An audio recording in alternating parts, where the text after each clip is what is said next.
It's been a little while, hasn't it? Why have I not posted on here for so long? I think there's a combination of reasons. I think the main one being that I've just not been in this. I've basically been in concrete jungles for the last 2 weeks. I went extreme in terms of the opposite environment to that, or the extreme of this, and moved into a little hut in the middle of nowhere and met myself, and had very little distraction other than my phone and the internet, and it was too much. I freaked out, couldn't surrender, and then I went totally to the other end of the pendulum and moved to a major city, basically so I could get some green, which I managed to do. So then I just had a week in an apartment in a major city, smoking it up, lots of worm whacking. So that was a major practical reason. But I think bigger than that is what happens is I get lost in this story that I have to be something. I get lost in this story that I have to, offer something of value. I have to be wise. I have to, if I'm going to make a video, it has to have a point to it. But I forget that this channel, first of all, I know nothing.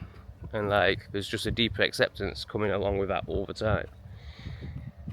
But also I forget that this channel was created to just have fun, to just be me, to just work out what that is and how that wants to express itself without giving a fuck about what anyone thinks. And I find that I forget that.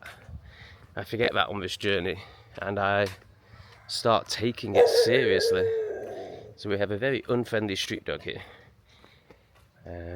We've had a few encounters already. But no, you haven't won yet, have you? No, and you're not going to. You're not going to win. You can creep up behind me, but I'll just turn around and stamp my foot and you'll get scared again.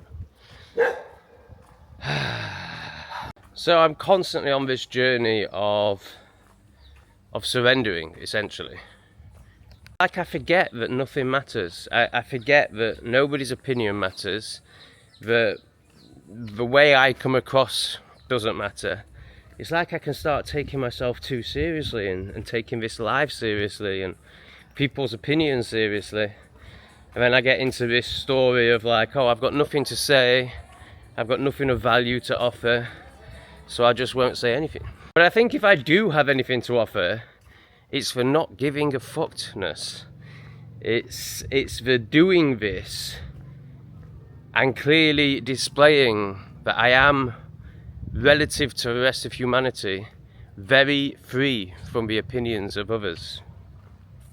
I don't really let them affect me or dictate to me too much. And there's times where I'll go into my hole, like the time in the flat smoking that I've had recently, thinking that, oh no, I can't create a video because I've got nothing to offer.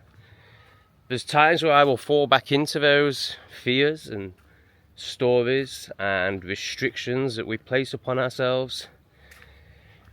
But then, through experiencing that, I get back to this place where I remember that none of it matters. And that if I do have anything to offer, it's to display that carefree nature, to display that part of me that is beyond the matrix, essentially, the fear of other people's judgments that make us repress ourselves. And we forget that everyone, including myself, is retarded. So why do we care about the opinions of others?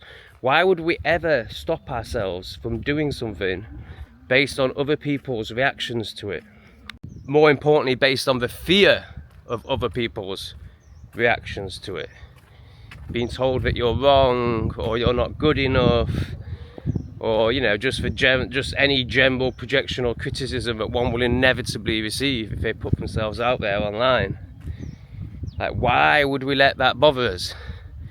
And that, I feel like that's a more extreme example.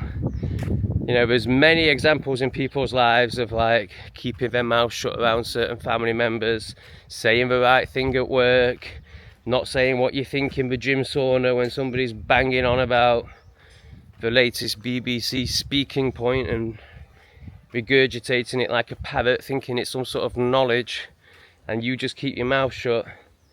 Rather than saying, I think we should pop over dinghies, you just keep your mouth shut because you don't want to upset the status quo, because you don't want to be the outsider at the gym.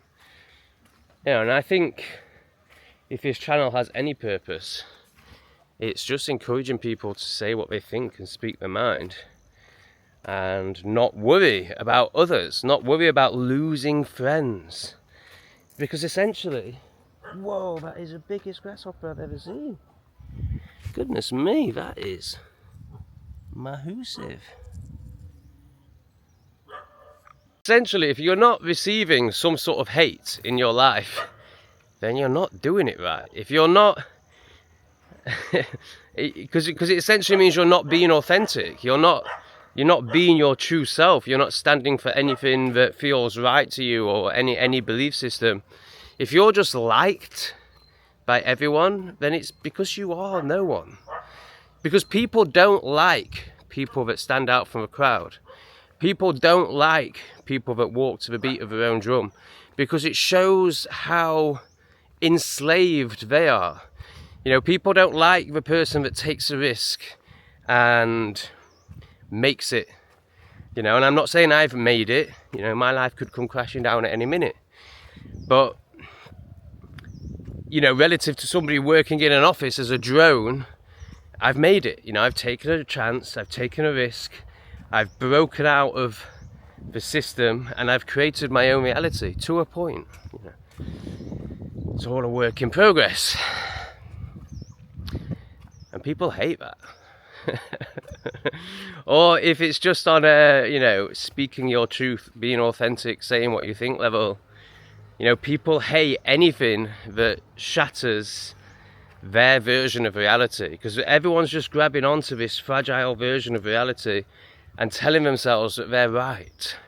You know, people, I've really seen it recently with some people in my life where, you know, they just have to have a narrative.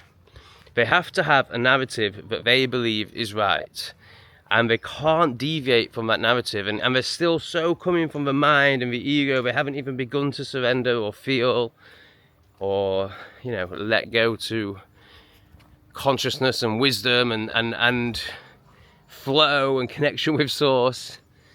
You know, people are just so stuck on their coping, basically, you know, their fragile belief system that allows them to cope with this life. And when someone comes along and shakes that, they hate it and they'll just project onto you. And you've got to learn to be all right with that. If you want to get anywhere in life, if you want to be authentic, for want of a better term, which obviously coming with that comes, you know, like these surroundings, if they're what you want, and, you know, being a creator of your own reality, however that looks for you. All that comes with authenticity.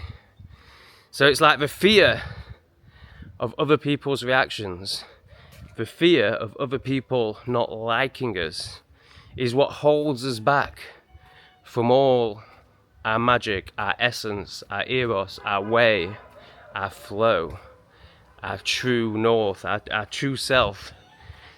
Yeah, so I think that is really important. So that's why I've decided to do this video today, to just come on here and do a video when I feel like I can't do a video. Do a video when I feel like I've got nothing to say. Just to show myself that that's okay. That is okay. And this channel should be used for me to just lean into new parts of myself, parts that are scared of being expressed, parts that are scared of being seen, because that is the work. And I find that doing it all on camera, I've got to a stage with my self-work journey where I never could be avoidance in it, you know, because really I think what I need to do is sit and meditate and do nothing and really meet myself. So maybe this is actually my way of avoiding that. But I also think that it's like shadow work on steroids, doing doing all this on camera for everyone to either learn from, project onto. Well, I suppose there are two things really. I don't think there's much else. I suppose there'll be some people who already know this truth and will just nod along nicely, just be like, oh, there's another being realising, fantastic. Hello again. Are we going to do the barky barks? Or are you over it now? Alright guys, I think that's the yammerings for today. Let me know what you made of them. Did they trigger you? Did they... I mean, even through the trigger, you know, it could... Triggers are actually a blessing, but that's a whole other situation. It's a gift. Because if you're triggered, then the part of you that is keeping yourself repressed, the part of you that doesn't believe in yourself, the part of you that knows you currently can't do this, but actually knows that you could do this, or your version of this, whatever that is, that's going to make you feel anger, and that's going to make you feel judgment and jealousy, because that's easier, and that's actually what you know. That's the pattern that you have known all your life, rather than opening and feeling and learning to love and be with oneself. It's much easier to just get angry on the external. Turn that finger around, baby. What's going on in here?